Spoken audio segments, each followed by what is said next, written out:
Bismillahirrahmanirrahim, me emrin e Allahut mëshiruesit, mëshirbërësit.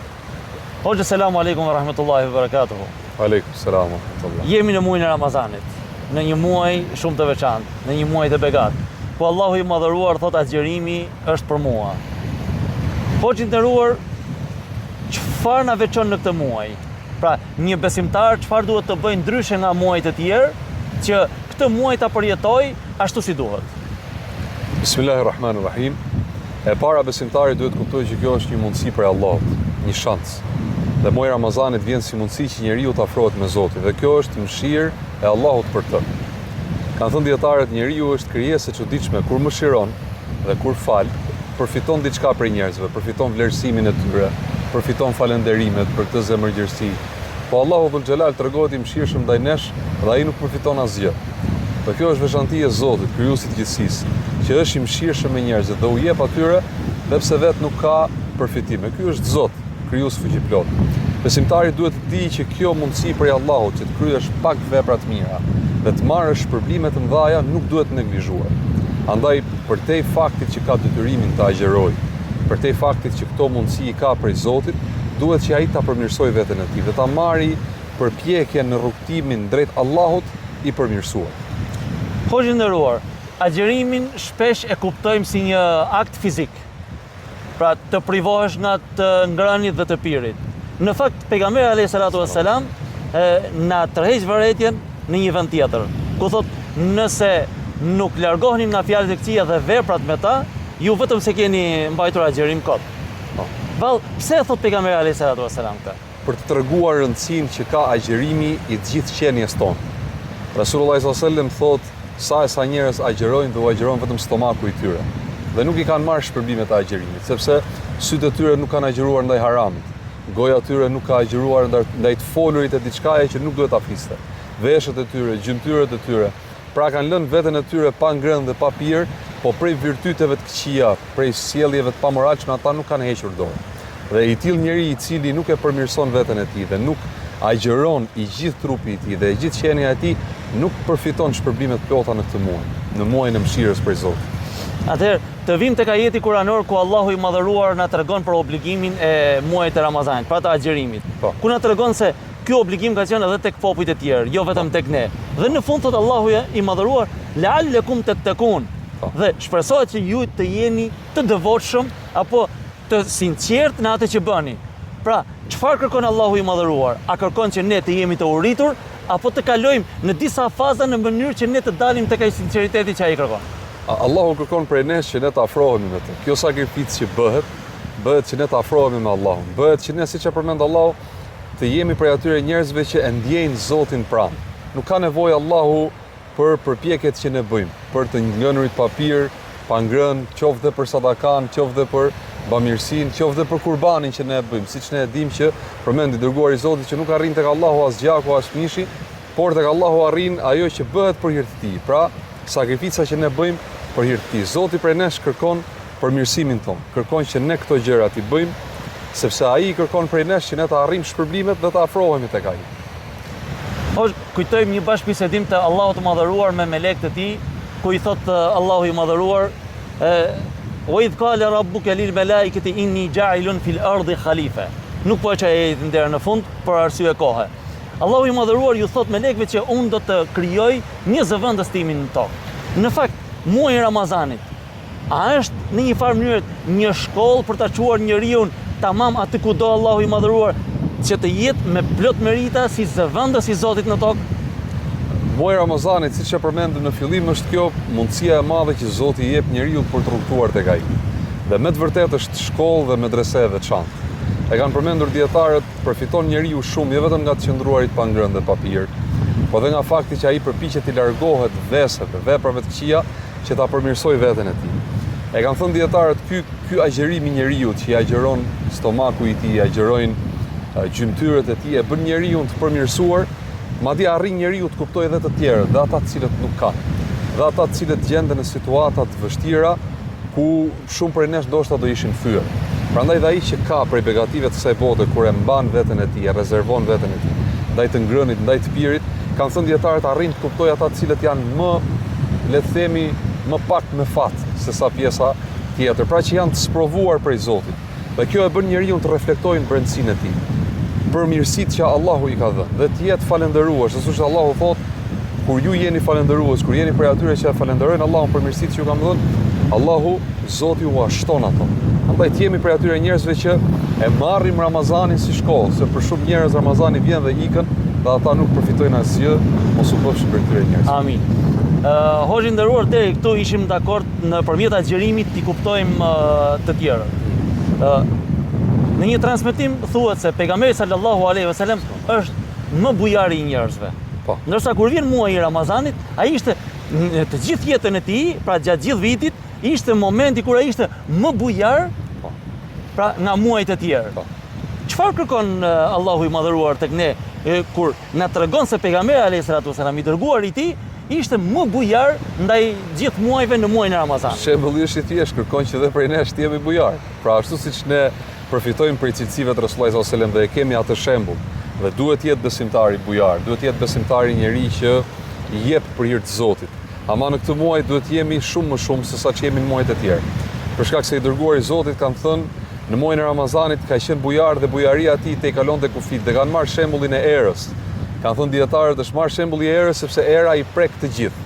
I prek zojtë që janë qiell, i prek njerëzit që janë tokë, i prek pemët, prek gjithçka, dhe nuk kanë marrë shembullin e lumit, i cili shumicën e rasteve kur flasin për veprat e mira apo kur flasin për bujarinë, merret për shembull lumi, i cili ndihmon njerëzit. Sepse kanë thënë lumi kalon vetëm në rrjedhën e tij dhe mund t'i bëj dobi disave, jo të gjithëve. Kurse i dërguari i Zotit ka qenë ai i cili i bënte dobi të gjithëve me bujarinë e tij. Prandaj ne shtyhemi në veçantë në muajin e Ramazanit që të jemi bujar.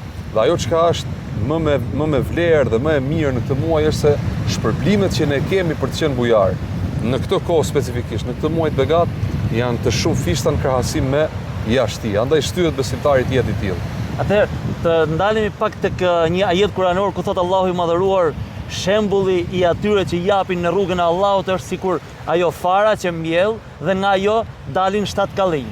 Dhe në çdo kallinj ka nga 100 kokra. Kur kjo në jetën normale, jashtë Ramazanit, pra është me 700 kokra.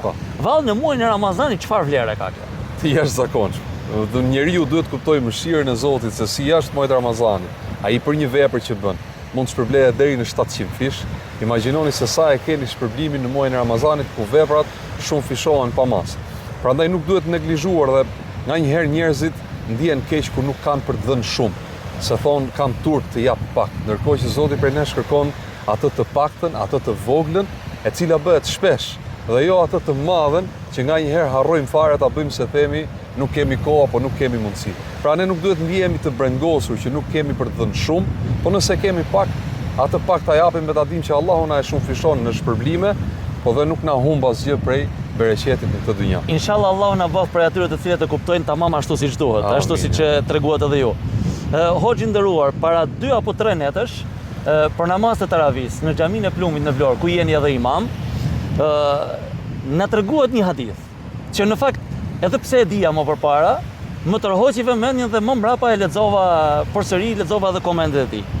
Hadithi ishte ku pejgamberi sallallahu alaihi wasallam, jo si herë të tjera, të rrallë doli në mimber duke thënë amin, amin, amin dhe i tërhoqi vëmendjen sahabeve.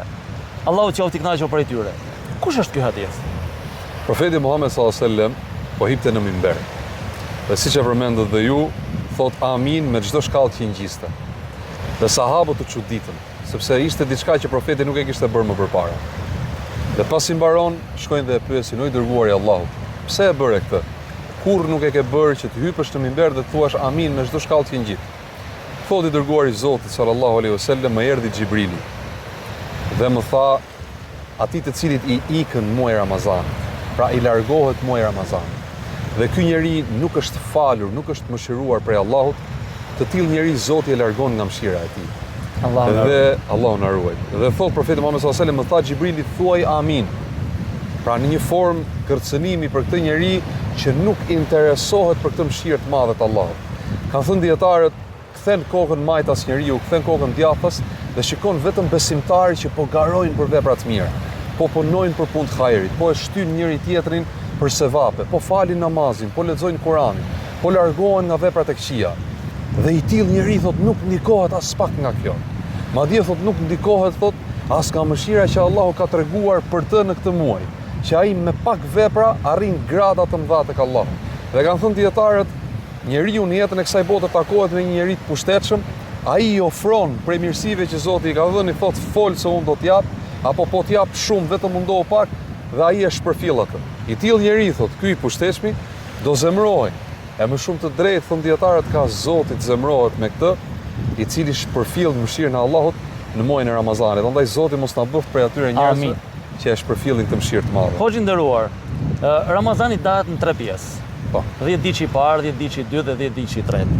Nuk po ndaloj tek 12 ditët e para. Po. Për arsye se e dim dhe pak a shumë folëm. Brenda 10 ditëve të fundit, ku inshallah në një video tjetër do ta rezervojmë pak më gjerë, por dua ta përmend pak.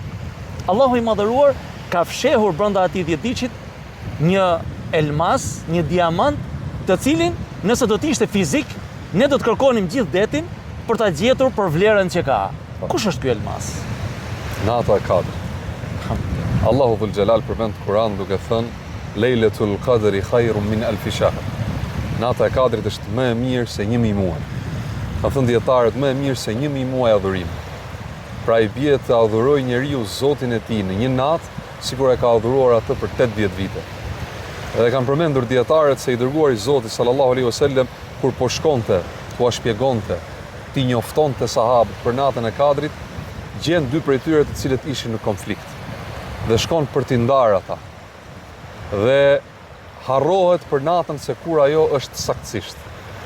E kanë thënë dietarët për urtësisë madhe të kësaj harrese është se njeriu duhet të angazhohet në të gjithë 10 ditët e fundit për t'i marrë këto shpërblime. Dhe mos të tregohet për tac që të gjejë vetëm një natë saktuar dhe thotë që kjo është dhe po ta ketë atë shqetësimin, a ishte kjo nata, a ishte tek, a ishte çift, pra ta angazhohet për t'i kërkuar këto shpërblime të mëdha, shpërblime që janë sa 1000 muaj adhurime, janë sa një jetë e tërë. Ku i dërguari i Zotit, profeti Muhammed sallallahu alaihi wasallam thotë, ai i cili adhuron Allahun në këtë natë dhe Allahu ja pranon këtij njeriu adhurimin, Zoti ja nxjerr atë të falur nga të gjitha mëkatet. Alhamdulillah. Kanë thënë dietarët i falur nga mëkatet e mëdha dhe të vogla. Dhe Allahu na e bëft risk këtë natë të madhe më fut. Dhe për ta mbyllur, thot pejgamberi alayhi salatu wasalam, kush agjeron këtë muaj duke besuar dhe duke shpresuar me bindje të plot tek Allahu i madhëruar, në fund të këtij muaji, pra në fund të Ramazanit, nuk del ndryshe vetëm se i falur nga gjunahet. Qofshin prej tyre. Hoxhë nderuar, a nuk është kjo një myshde e madhe që i jep Allahu i madhëruar robit të tij? Edhe pse ky është gjunaqar, edhe pse ky ngul këmbë në gjunahet e tij, Allahu prap thot, robi im, ti nëse më beson mua, unë prap do të fal ty. Ky është shembulli i mëshirës së jashtëzakonshme të Allahut dhul Xhelal. Është prej atyre shembujve që ne sa do të përpiqemi ta kuptojmë madhështinë e Zotit, nuk e kuptojmë dot. Dhe ashtu siç e përmenda në fillim, Zoti është i mëshirshëm me njeriu e tij sepse do të jetë i tillë. Zgjedh të jetë i tillë. Dhe prej mirësisë madhe të Allahut është që ne e kemi gjetur këtë Ramazan, na erdhi ky Ramazan, jemi gjallë dhe po jetojmë atë. Dhe lutim Allahun që të na gjejë ky Ramazan të gjallë, ta mbyllim atë dhe t'ja përfitojmë shpërblimet e plota. Amin. Dhe u bëfshim prej atyre njerëzve që siç përmend i dërguari i Zotit sallallahu alajhi wasallam në një hadith ku tregohet për një njeri i cili jetoi dhe një vit më shumë. Dhe miku i tij ra shahid dhe shikon ai që ai i cili jetoi më shumë ecste më përpara për në xhenet, thot Resulullah sallallahu alajhi wasallam, a nuk ishte ky ai i cili jetoi një vit më shumë dhe adhuroi Allahun një vit më shumë dhe i erdhi një Ramazan më shumë. Andaj Zoti na bëf për atyre njerëzve që i vlerësojnë mirësitë e Allahut dhe dalin prej këtij muaji siç e përmendët dhe ju të falur nga mëkat. Amin. Hoxh, të falenderoj për këtë bashkëbisedim të bukur. Në fakt ju më thatë të dalim të bëjmë një xhiro në këtë bregdet të bukur të Vlorës, për të cilin jemi shumë fatlum që e kemi, sepse sa herë që dalim edhe përfitojmë nga ky, po edhe na kujton ato bukuritë, ato të mirat që Allahu i madhëruar na ka dhënë, ku mes tyre është pikërisht edhe muaji i Ramazanit. Alhamdulillah. Allahu na nxjerr prej këtij muaji të shpërblyer ashtu siç e thatë edhe. Amin ya Rabb. Ju falenderoj për këtë bashkëbisedim bukur. Allahu ju shpërblet. Amin dhe ju. Assalamu alaikum wa rahmatullahi wa barakatuh. Vëllezër dhe motra, me Hoxha Hayreddinin gjatë shëtitjes që bëm në Bregdet, ndaluam një minutë dhe në fakt donim të zbatonim atë ajetin kuranor ku thot Allahu i madhëruar fadhkuruni edhkurkum. Më kujtoni mua që unë t'i kujtoj juve, washkuruli wala takfurun. Më falenderoni dhe mos më mohoni. Pikrisht ne u munduam ta mendojmë, ta përmendim Allahun e madhëruar, por deshim t'ju bëjmë edhe juve ortak në këtë sevap, ku ne me fjalët që flasim, inshallah Zoti na bën të dobishëm për veten tonë dhe për juve. Gjithashtu edhe juve ju shpërblen për dëgjimin që keni bërë dhe inshallah për duat që bëni për ne. Assalamu alaikum wa rahmatullahi wa barakatuh.